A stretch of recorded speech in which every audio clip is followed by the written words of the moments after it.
بسم الله الرحمن الرحيم الحمد لله رب العالمين والصلاة والسلام على رسول الله خوشویستان و ئازیزانم لە وانەیەکی تر لە وانەکانی زانستی جوان خوێندنەوە زانستی ڕەوانزانین کە لەو کتابێکە دەستمان پێکرد بە یارمەتی خوای گەورە پوختەیەکی بەسوود لە زانستی تەجوید دوای کە سێم وانە دەبێت لە بابەتی درێژکراوەکان بابەتی مەدی کە بابەتێکی گرنگ و هەستیارە پێویستە ئیحتیمامی زیاتری پێ بدەین هەروەکو بە بیرهێنانەوەیەک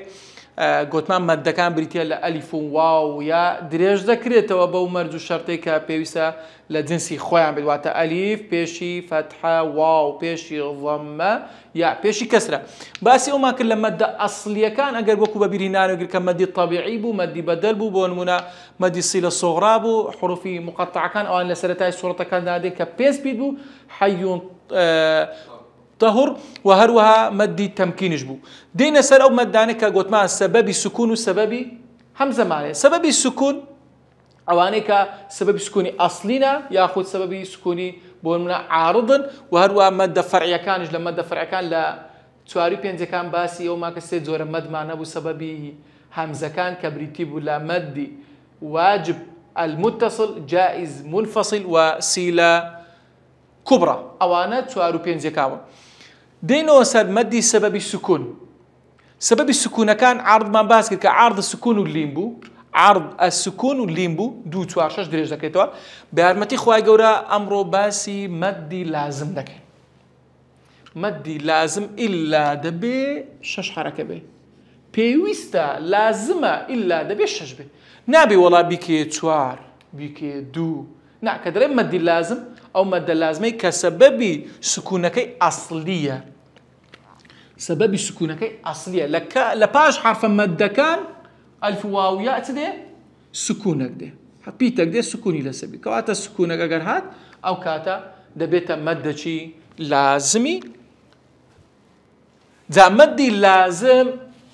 دبيت تنبشك مدي لازمي حرفي وكلمه زور آسانة حرفي لازمي أوانيك وحرف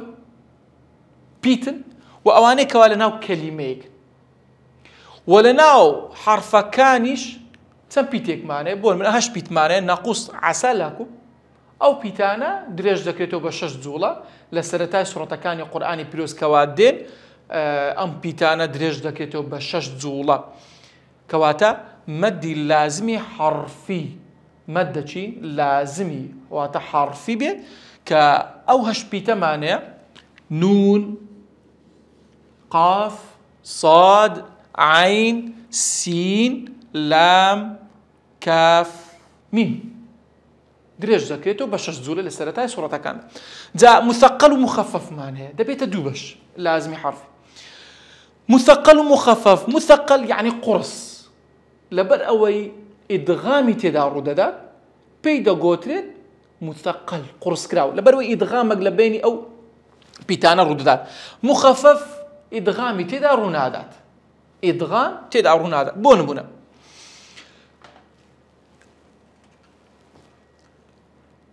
ألف لام ميم تقول سرتاج سورة كان ناخذ دو ألم أو هناخذ يعني طا سين ميم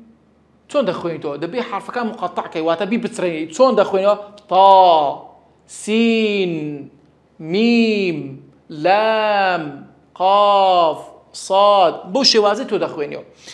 اگر هاتو لبيني امبيتانا ادغام رويدا لكاتي مدكا او دبيتا مثقل واگر ادغام تدارونا دا بيتكا او دبيتا مخفف دون من معنى دو زور معنى ادغام لبيني دو بيدرو دا لبيني لام لقل ميمي سين لقل ميمي حركاتك بلام اقدار وكو تيبينيك اواني كوا امواني شرحي دكي هم شش حركه همويان شش حركه تشكا مدي لازم شرح دكي نما بون ما دخوينتو الف لام ميم او شش حركه دريج دكيتو لبروي لدوي ميمي لام كدل فرمي لام كوتاي ميما دقاتا ميم ميم دقاتا ميمي تردا ادغام ها ادغام متجانسين يا متماثلين هاويني متماثلين ميم لدوي ميميات تبدا متماثلين كواتا اسبي خوينو بشش زولا الف لام ميم بششي چونکە میمەکە گەشتێکتری ئەوە یاخود تا گوتمان تاەکە دووە تا لە دوی زیاتر ناخینەوە ئەو ئەسلێکە بوو بەڵام سین میم ئێستا سین میم کو دەنووسێ سین میم حرفی نون بگاتە میمی چی لێدێ ئیدغام ڕوودەدا لە بینیان سین بگاتە میمی کەواتە مادەم ئیدغام ڕوودا لەو بینەی ئەمە تێلکێشەکەش دەکەین و دەبتا لازمی چی مثقل قورسکراو دەخوێنەوە طاسیم میم تو جوڵە لە بینی ئیدغامەکەی دەمینەوە طاسیم میم بۆ شێوازەی درێژی دەکەیتەوە میمەکە یعنی تۆ چ درێژ دەکەیەوە ئەو میمە مەدیە یاکەی لێرەش مەدی ها یا لێرە مەدی یا ئیش لێرە مەدی لێ درێژ دەکەیتەوە یان ئەگە ئەلیفات ئەلیفەکان درێژ دەکەیتەوە ئێستا بۆمنا لام ئەلیف لا ئەلفەکە درێژ دەکەین چونکە پیتکە درێژ ناکەیتەوە لام میمەکە ڕادۆسی بەڵام میمی تکێ لە دواتە ئیدغام دەکرێت میم یاکەی درێژ دەکەیتەوە بە شەش جوڵە کەواتە بەو شێوازە ئەوە پێی دەگوترێت مثقل ئەگەر ئیدغام بەڵام ئەگەر ئیدغامی تێدا ڕوونادە بۆ نمونە یەک پیت بوو ئیدغامی تێڵکێشکردنی ڕوونادە بۆ نمونە دەخوێنیتەوە قاف کو دەنووسێ قاف ها ئەو ئەلفە شەش جوڵە درێژ دەکەینەوە شەش جوڵەی درێژ دەکەینەوە هیچ ئیدغامێک تێدا نییە لە بینی ئەلفەکە و قافەکەی قاف والقرآن المجيد درێژ ما کردەوە هیچ ئیدغام نون کو دەنووسین درێژی کۆ ناخوێنەوە نون والقلم وما يسطرون نا لبر ئەوەی نون حرفەکی مەدیە واتە لازمە نەقوس عسى لكم ها نونی تێدایە کەواتە درێژی کەوە نون بكشاج نون والقلم وما يسطرون يسطرون أو مدي سيبو عرض للسكون باش صاد كودا نسي صاد أو ألفي دريج دا كأنه مدية ناخوينيوا سورتك مالي لقرآن بناهي سورتي صاد ناخوينيوا صاد والقرآن ذي الذكر تيجي ذكي لصاد بدونا بتوارجنا بشش صاد بكشش زولا دريجي كي توا زعبا مش شوازة كان استبومنا كاف ها يا عين صاد كاف شش زولا دريجكو كاف أكا سكيتي دغامش تاني عين كاف ها يا دوات الدين باسي أو كلمة إيش دكي كأجر هاتو تدا رودادات ياخدنا حساب كاف ها يا عين صاد دخوين إن شاء الله باش أو حرف كان هم الشوازة كانت القرآن أجر حرف كان مقطعة بلا سلتاي سورة كان داتبو يان أو تمثقل يا مخففة أجر إدغامي تدابو لبيني لام ميمك سين ميمك أو كاتا مثقلة أجر إدغامي تدانبو مخففة واضحة إن شاء الله دتينا سر مد لازم كلمة لو هنبري ما مستعد مد لازم سببك السكونة أما لو يدنا سبب السكونة كدري لدوي ألف كان حرف مد كان كدري قاف يعني سكوني أصلي كدلي بون من الصاد يعني سكوني أصلي بو أو سكونانة لبير مكان أو سبب السكونة أما دخوينين سكوني أصلي نك سكوني شيء بون منا فرعي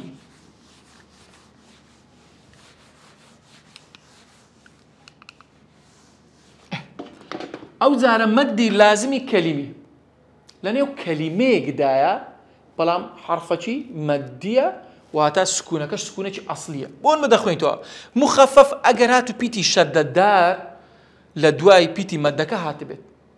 أو مخففة بيتي شددار نهاتبت بلام لم مثقلي أجر بيتي شددار لدوي هاتبت استاليرا بيتي شددار لدوي هاتبت ليرا لدوي نهاتبت طاوة لا مخففي لدوي نهاتيا لم ثقلي لدوي هاتي شد دارك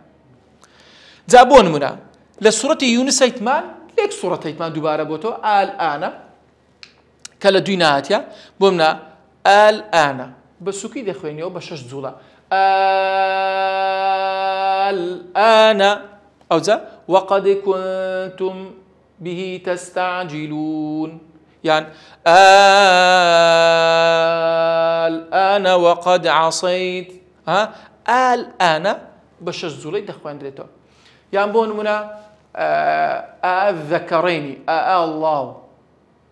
أو دو كلمة جدتواني بوشوازي بخوينيوا الذكرين الله أو أنا أولاد رب لازم بخوينيوا هرتندا دتواني بلين مدي أو شيء تدا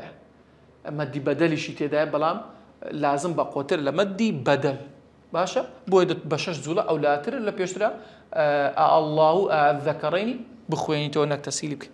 باش مثقل اگر بيتكي شددا لدو بيت مدك نهاتبت بيتي شددا بونمنا حاق صاخ طام ضالين تحاجوني او بيتاني كوا دريجي دكيتوا اگدا بنشان مدك لسا بلام شدي لدوات استا حاق الحاق بونمنا اللي ركب مدكي دريج دكيتوا شدي لدوهاتي سكون شدي يعني سكوني لدوهاتي توكا دو قافة ساكن فتح بون منها لير نسيتم كدريج دكيتوا الفكاء لدو قافة سكون هاتي دو قافة متحرك متشددة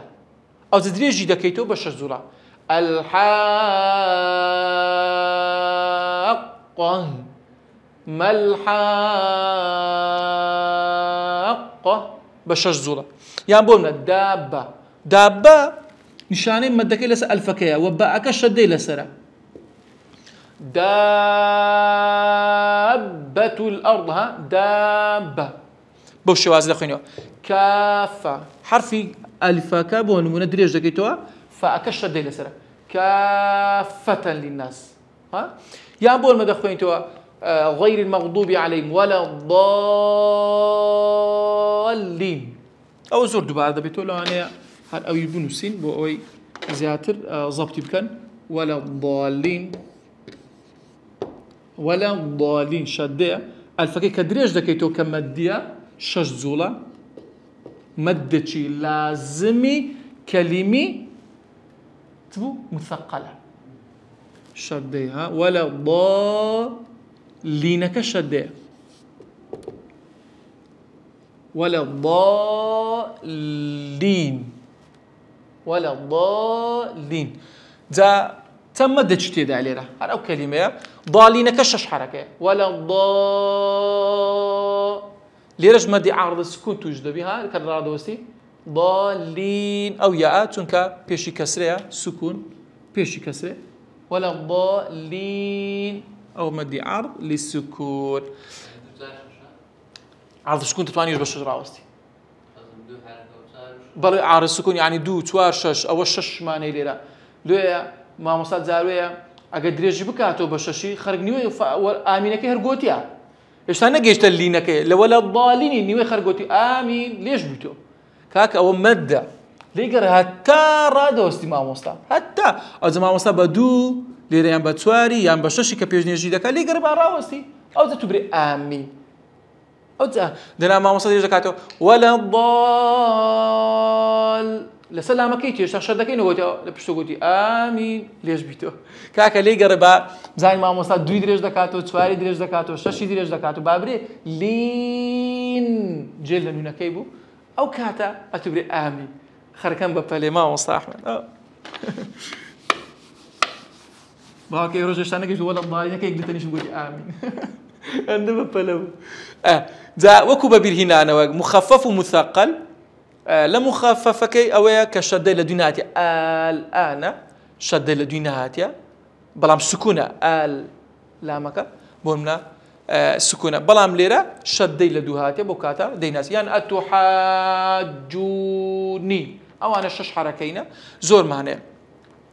بيم خوشة تسنتي ليرة باسكا بتايبتي بونونا لا كافها يا عين صادو وهروا عين سين قاف لسورة الشورى ليرة أجر باس كان حاميم عين سين قاف عين سين قاف لبيشوش حاميمة لسورة الشورى عقب خويني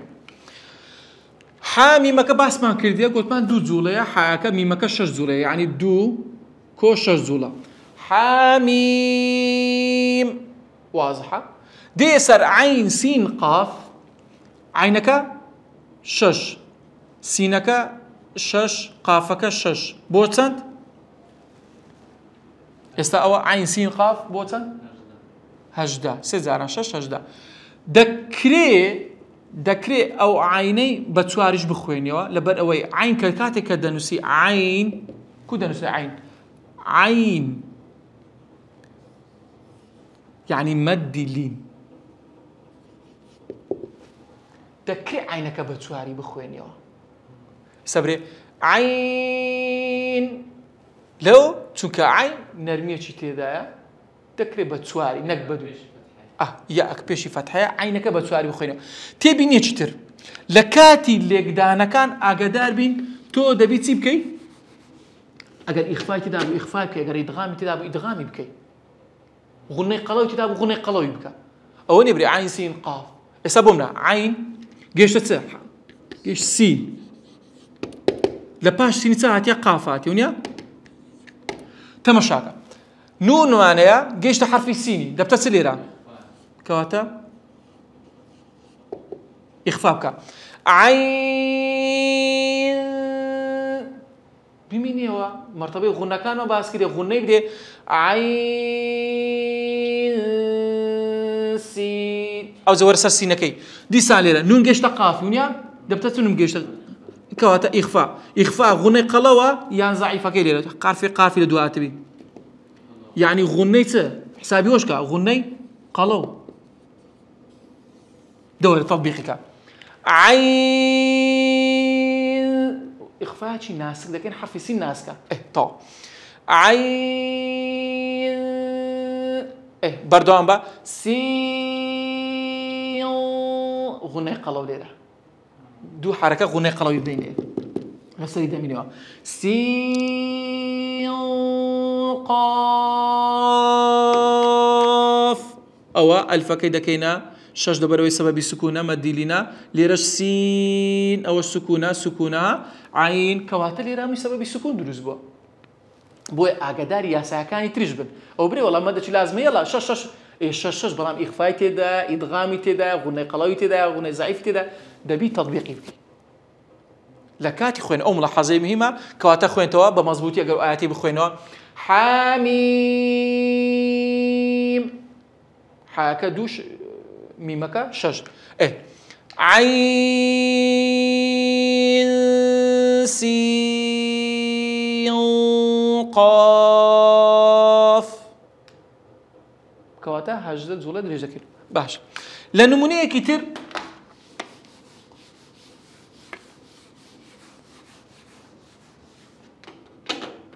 كاف ها يا عين صاد دوباره اگر وكو ملاحظه كاف ها يا عين بنيه او ذا عين صاد تنزل كذا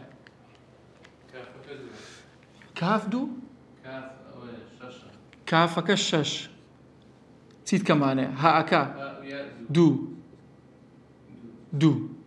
عين عينك ملاحظك ما دات هذا ملاحظك تتواني الشش لقلت سواري صادك شش هم يبغوا سنة قرهم الشش حساب كين سيزاران شش هجدا ونيا أو صارش ماني دو بيستدو حركة ماني يعني بيستدو حركة يعني هناسة شي باش بيوستا هناسة شي باش هالمجي بوي بشد بكا لو مادة يلا تطبيقي دكين ثمانية كاف ها يا عين إدغامك وإخفاء ثانية كاف ها يا بلام لا يا أو ذا عين صاد كاتك كده نسي عين لسان عين تهاتيا صاد ثمانية قانون بقات الصادي إخفاء شي قلو